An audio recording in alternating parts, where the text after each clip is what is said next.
एक बार एक शहर में मोहन नाम का आदमी अपनी बीवी बच्चों के साथ रहता था। वो एक सुनार था। उसके पास बहुत सारा पैसा धन दौलत थी। उसको पैसे की कोई कमी नहीं रहती थी। उसकी बीवी शीला भी सुंदर सुंदर साड़ी और सोना पहनकर सेठानियों की तरह रहती। शीला भी मोहन के कामकाज में मदद करवाती। मोहन के 2 बेटे थे। उसके बड़े बेटे का नाम चिंटू और छोटे बेटे का नाम मिंटू था। वो शहर के प्राइवेट स्कूल में पढ़ते थे। मोहन का कारोबार अच्छा होने के कारण उन्हें कभी पैसे की कोई दिक्कत नहीं आती थी। मोहन के पास मोबाइल फोन भी था। उस मोबाइल फोन में कुछ न कुछ अजीब सी घटना हुआ करती थी, पर मोहन उन पर ज्यादा ध्यान न देकर काम धंधे पर ध्यान दिया करता। मोहन को इस बात का मालूम नहीं था कि उसके फोन में भूत रहता है और वो ऐसी उल्टी सीधी हरकतें करता है। एक दिन भूत ने मोहन के फोन से सोहन को फोन लगाया। सोहन ने भूत से बहुत देर तक अपना भाई मोहन समझकर बातें की। हेलो सोहन, कैसे हो? नमस्ते भैया, मैं अच्छा हूँ। आप कैसे हैं? मैं भी बढ़िया हूँ। और तुम्हारी पढ़ाई कैसी चल रही है? अच्छी चल रही है भैया पढ़ाई। तुम्हारी गर्मी की छुट्टियाँ कब से पड़ रही हैं? भैया परसों से। ऐसा करो, परसों ही तुम अपना सामान बांध कर इधर मेरे पास आ जाना। इधर तुम्हारा मन भी लग जाएगा और तुम बहुत दिन से इधर आए भी नहीं हो। हम सबका मिलना भी हो जाएगा। चिंटू और मिंटू भी तुम्हें बहुत याद करते हैं। जी भैया जी, मैं परसों ही सुबह की ट्रेन पकड़कर शाम तक आपके पास आ जाऊंगा। नमस्ते भैया। नमस्ते। अरे सोहन, तुमने बताया नहीं तुम आ रहे हो। मैं तुम्हें स्टेशन लेने आ जाता। सोहन को ये बात बहुत अटपटी लगी। उसने मुस्कुराकर जवाब दिया, कोई बात नहीं भैया। शीला, सोहन आया है, जरा उसके लिए चाय पानी का इंतजाम करो। सोहन को देख शीला भी बहुत खुश हो गई। वो जल्दी से सोहन के चाय नाश्ते का इंतजाम करती है। मोहन और सोहन बाहर बरामदे में चारपाई पर बैठे हुए आपस में बातचीत करते हुए, और बताओ सोहन, यहाँ आना कैसे हुआ? भैया गर्मियों की छुट्टी पड़ गई तो सोचा भैया भाभी के पास घूम आऊं। इतने में शीला चाय पानी ले आती है। दोनों मोहन और सोहन चाय पीते हैं। थोड़ी ही देर बाद चिंटू और मिंटू अपने दोस्तों के घर से खेलकर अपने घर आते हैं और देखते हैं कि सोहन चाचू घर पर छुट्टियां मनाने आए हुए हैं। वो उन्हें देखकर बहुत खुश हो जाते हैं और उनके साथ खेलने लगते हैं। शीला भी शाम के खाने की तैयारी करने लगती है। सोहन को मोहन की बातें बहुत अजीब लगती हैं और उसके दिमाग में वही बातें घूमती हैं। भैया ऐसे कैसे इतनी जल्दी बात भूल सकते हैं? भैया ने ही तो मुझे शहर आने को कहा था। अगर वो भैया नहीं थे तो मैंने किससे इतनी देर बातचीत की? थोड़ी ही देर में रात हो गई और शीला सबका खाना ले आई। सब मिलजुल कर एक साथ बैठकर खाना खाने लगे। सोहन को फोन वाली बात बहुत परेशान कर रही थी।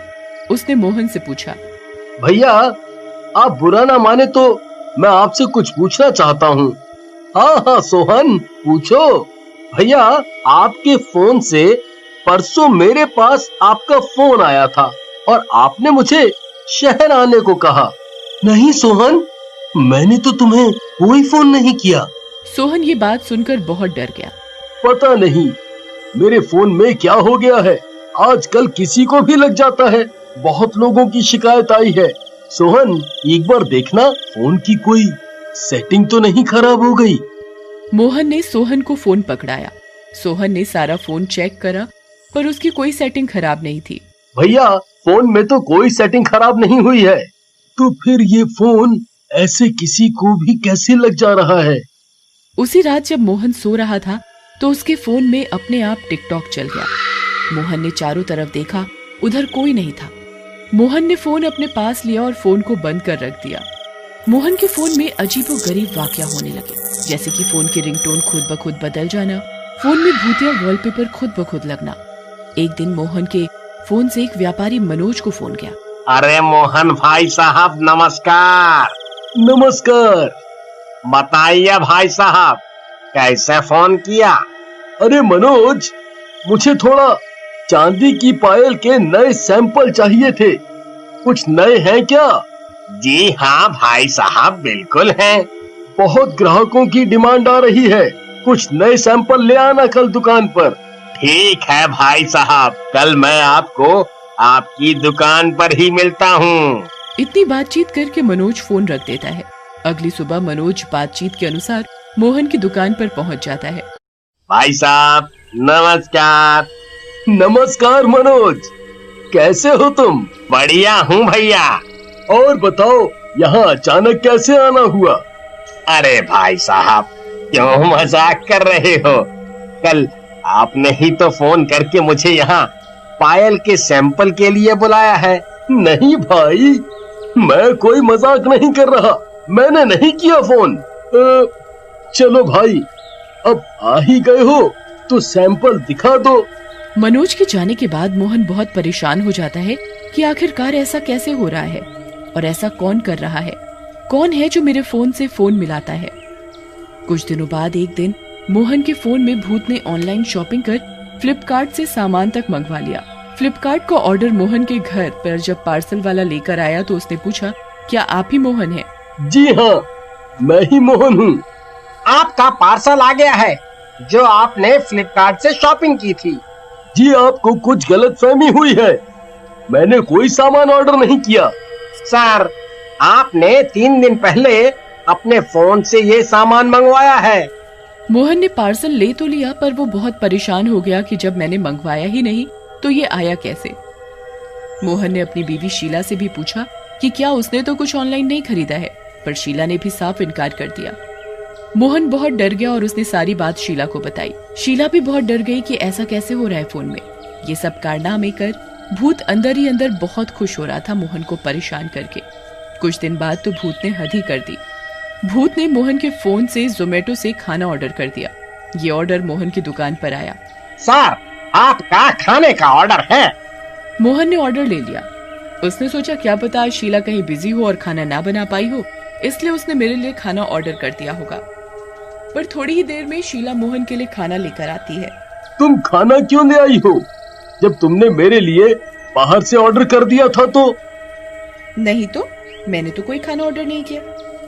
मोहन ने फोन करके सोहन से पूछा, सोहन, क्या तुमने मेरे लिए खाना ऑर्डर किया है? नहीं भैया, मैंने कोई खाना ऑर्डर नहीं किया। मोहन ये देखकर बहुत ज्यादा घबरा गया। इस फोन का कुछ करना पड़ेगा, रोज खुद ब खुद इसमें कुछ न कुछ अजीब हरकत होती रहती है।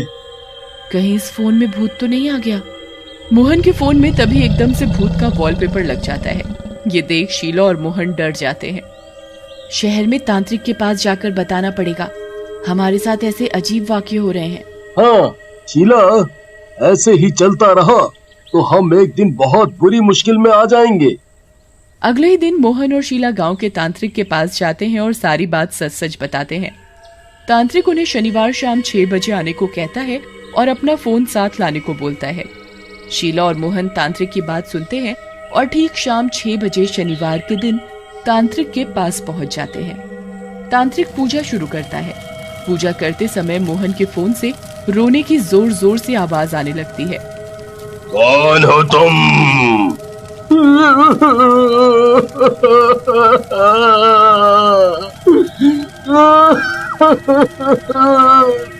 मैं संजय हूँ। तुम फोन में क्या कर रहे हो? मैं भूत हूँ और इस फोन में आ गया। ये सुन मोहन और शीला बहुत डर जाते हैं। तुम इस फोन में कैसे आए? एक दिन ये मोहन जंगल के रास्ते शाम के समय टिकटॉक चलाता हुआ अपने घर जा रहा था। मैं फोन देखकर बहुत खुश हुआ और इस फोन में घुस गया।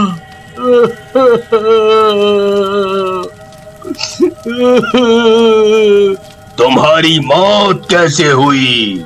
टिकटॉक के ही चक्कर में। टिकटॉक के चक्कर में? हाँ, टिकटॉक के चक्कर में। एक दिन मैं टिकटॉक की वीडियो उसी रास्ते पर बनाता जा रहा था। मेरा फोन पर सारा ध्यान था और सामने से एक गाड़ी आई और मुझे टक्कर मार कर चली गई। मुझे बहुत गंभीर चोट लगी थी और मैं उधर उसी वक्त मर गया। अब मैं तुझे मुक्ति दे रहा हूँ। तांत्रिक ने भूत से बोला, अब मैं तुझे मुक्ति दे रहा हूँ। तांत्रिक ने फोन की अच्छे से पूजा की और संजय को मुक्ति मिल गई। ये देख मोहन और शीला खुशी खुशी अपने घर चले गए।